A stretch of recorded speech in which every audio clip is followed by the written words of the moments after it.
What's poppin', Big Headed fam? Thank y'all for tuning in to another episode of the Gotti and Beezy Show. It's your boy, Big Gotti. It's your boy, Beezy Mac, and the handicapper assassin. Yes, sir, man. Hey, thank y'all for rocking with us on another episode. I hope everybody been having a blessed day out there, and y'all been getting to the bag. Facts. Now, Beezy, jump into that news forum. Let them know it's been jumping off this week, man. And we going to get right to it. I just want to say thank y'all for tuning in. Don't forget to like and subscribe. Off top, man. That's the only way. And we going to kick it off this week with your boy, Tory Lanez, man. Okay. So he can't catch a break, man. He's just got stabbed 14 times in prison, man. I heard. By some low-ranking gang member, man.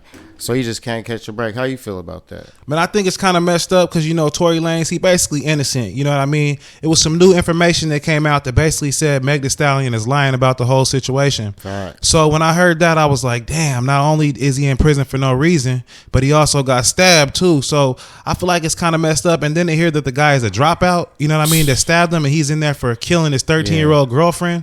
I mean, shotgun, that's just all bad already. So he had nothing to lose already, but back to the Megan Thee Stallion and stuff, like that was a whole messy situation from the beginning. Like, they've been blackballing him, and it's like the more bigger he got, the more people they were sending at him. You know what I'm saying? You seen him with Meg Thee Stallion, Kylie, and all types. So this shit's deep. Like, it's deep to what we're seeing on the surface. I just don't know how this low-ranking gang member got brought into this. You know what I mean? Yeah. Because I thought he had it locked down in jail. He had like protection and stuff like that. But like you said, they can get to you, they gonna get to you. Yeah, and when I look at it, he looked like one of those patients. Like, he looked like one of the people that come out in the morning and they get their meds, and then they come mopping out the floor type. Yeah, they med, like they the people that take the hot meds. They kind of crazy in their head, so they come out and get their meds and they go back inside. So he probably was one of those type of individuals. Being that he's been down for so long, he probably uses medication to, you know, stabilize his thoughts. Yeah, but it still don't make no sense. Nah, I mean, Tory should have had people around him, but I mean, no one can protect you 100% of the time in prison. And that's what I'm getting to. Sometimes your cell pop by itself, and when your cell pop, it's just you and your cellie out there, so you got to fend for yourself. You know what I mean? Yeah, but something ain't sitting right with me. But what do you mean by that? All the way from the beginning, like it stemmed from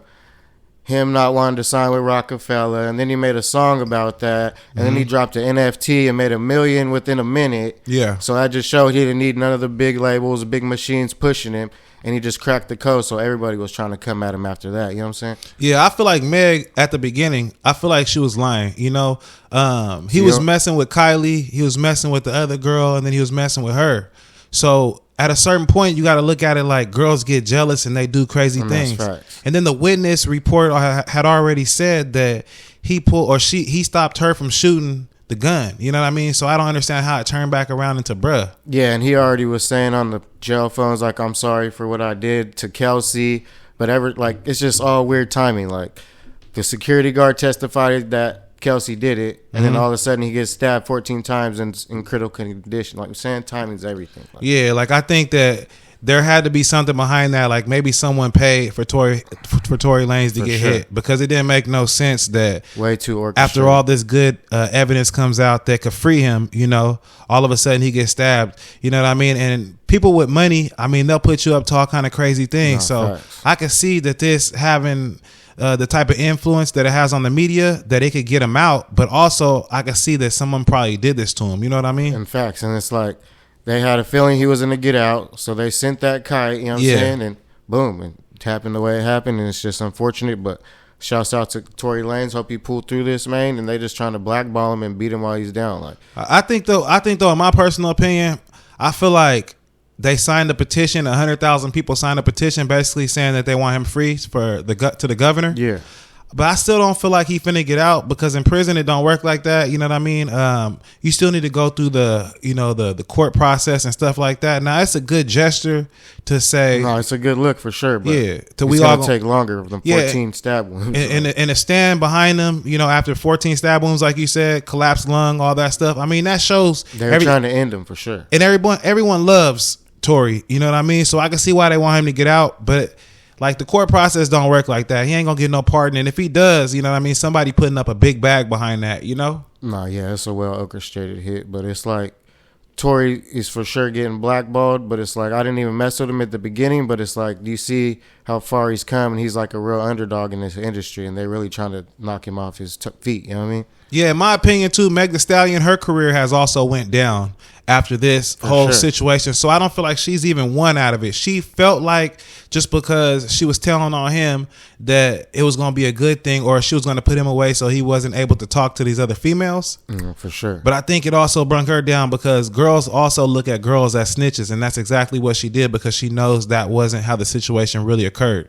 No, yeah, because there's two sides of the story, and he's always looking like the bad guy, but we don't know what they did, you know what I'm saying, in their parts of the story, so everybody got a side. And why is the security and everyone else, even a witness that's not even part of the case, saying something different? That's what makes us know that, you know, something ain't right about this. They just railroaded Tory, and he's in there for no reason. Basically, I'm not going to lie. I feel like really it's an injustice. I feel like he's in there for no reason, and he should have been freed a long time ago.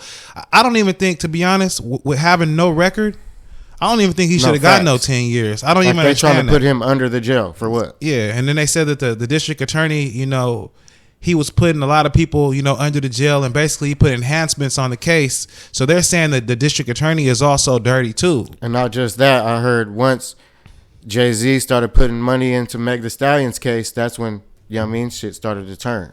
And I'm going to say like this too. I'm going to say a little bit something more powerful. Enhancements are for gang members, you know what I mean? Or for priors. No, that's what I mean. They're trying to throw him under the jail, trying to whop him with anything. Yeah, so when you enhance a person's case, it's like, damn, man, he ain't no gang member and he ain't got no prior record. How could you do that to bruh? It's like you said, someone put money. I think it might be Jay-Z though, like you said, because Meg Thee Stallion, someone big for sure. Yeah, she got a record deal with Rock, right, with the Rock Nation.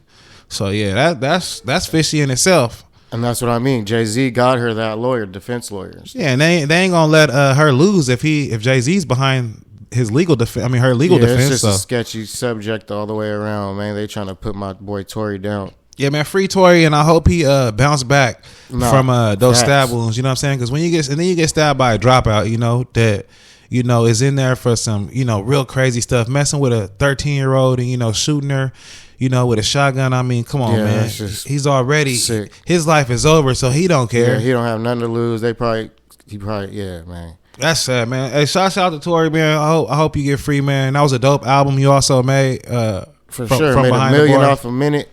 Yeah, and that was a hit too. Yeah, I'm talking about the one he made behind the board. Yeah, that's he was killing them verses in there. So, and I think that he's just gonna come out better than ever, more fans if he does make it through all these, you know what I mean, stab wounds and all that, because it's just nothing for just a major comeback, man. So shout out to him for sure. Off top, man. Hopefully you get through what you're going through, man. Yeah, what else you got up for us though? But we gonna keep it rolling. We got your boy Diddy, man. Oh snap! So the Diddy case turned for the I don't know if it's for the best or for worse, but it's trying to make Cassie look bad, like she was open and encouraging all the freak offs and the drugs abuse and use and stuff.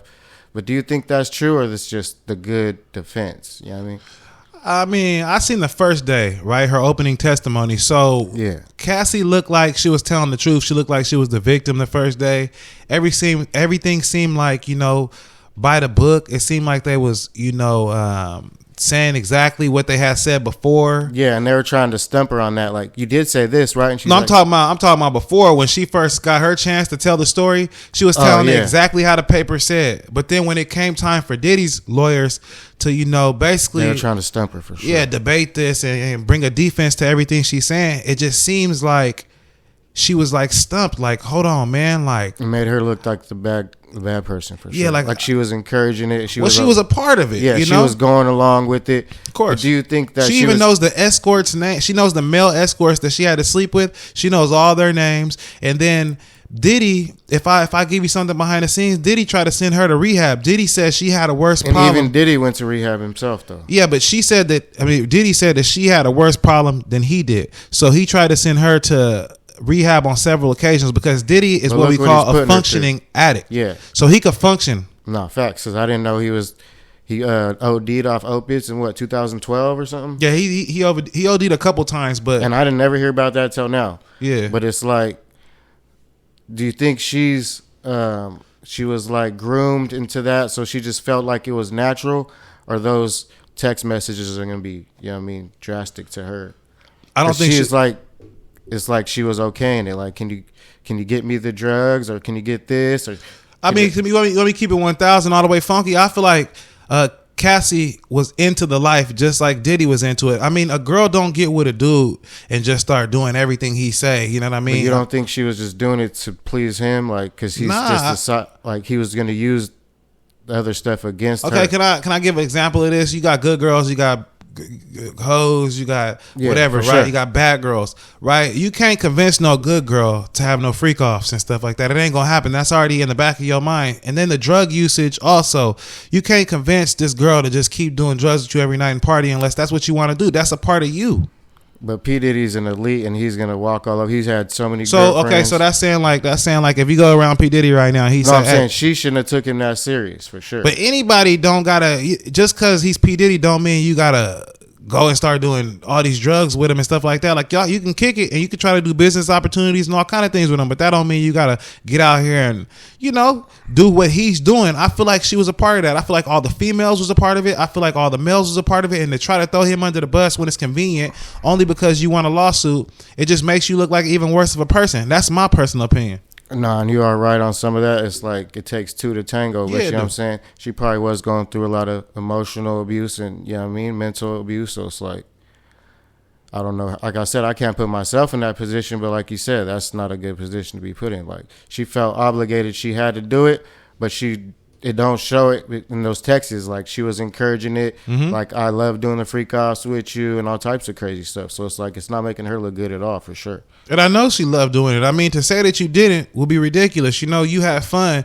And those days she was young. Diddy was a lot younger. They was out there having fun. And to try to throw him under the bus, like I said, it's just wrong. You already got the money out of him. And then you go on the stand and start telling all these stories, and then it comes out that you lying about half of them. They got texts, and Diddy got probably a million phones that say all kind of things that she didn't say. So I just feel like at a certain point, it's like you could try to throw somebody under the bus, but once you got the bag and you still trying to throw him under the bus, I think like she just really hate that man. Like he played on her or something, and she just got like this, turned her out for sure. Yeah, she got like this underlying hate for him or something, because there's no reason why after she got the bag out of the lawsuit that she still should be doing this.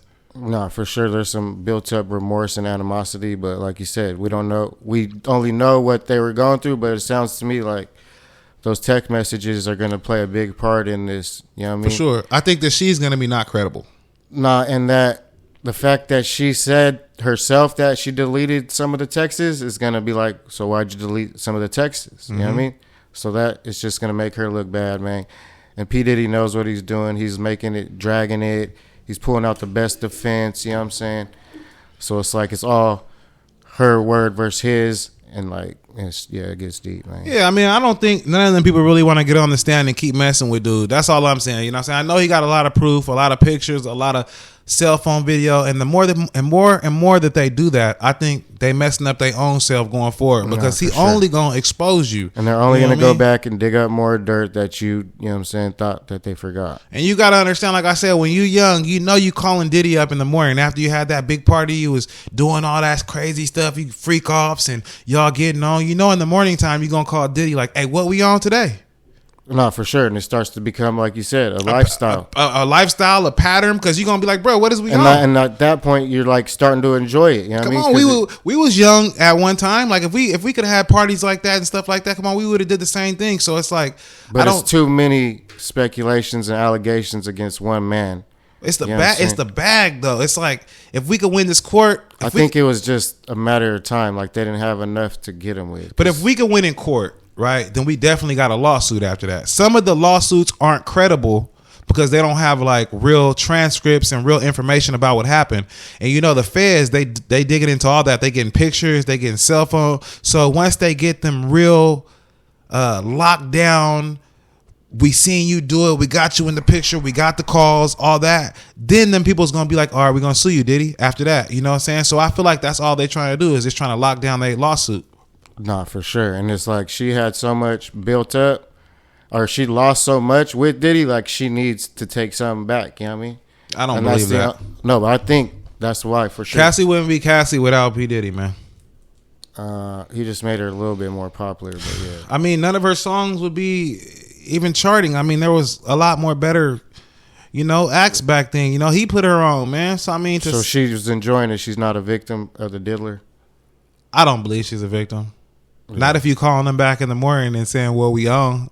But like I said, she could have been, you know what I mean? I'm just saying. Brainwashed and all types. Bro, they're eating ecstasy every day and all types. Well, hey, you could have went off and somewhere opiates, else. Yeah. He didn't give you a bag. You could have left and been like, I'm getting away from this P. Diddy. I don't like the way this is going in my life and how I'm going downhill. Nah, you called him the next morning to kick it. So once you this been going on for a while, like you said, and just when stuff went sour, she wants to bring out the when my money kind of low and I can get a bag out of this. But I just think they're waiting on the right time for sure. Yeah, when my money low, I'm gonna get the bag. It's time to do it, man. This is the time. But shouts out to everybody we mentioned. I hope the best. You know what I'm saying? Someone got to pay for what they did, man. Off top, man.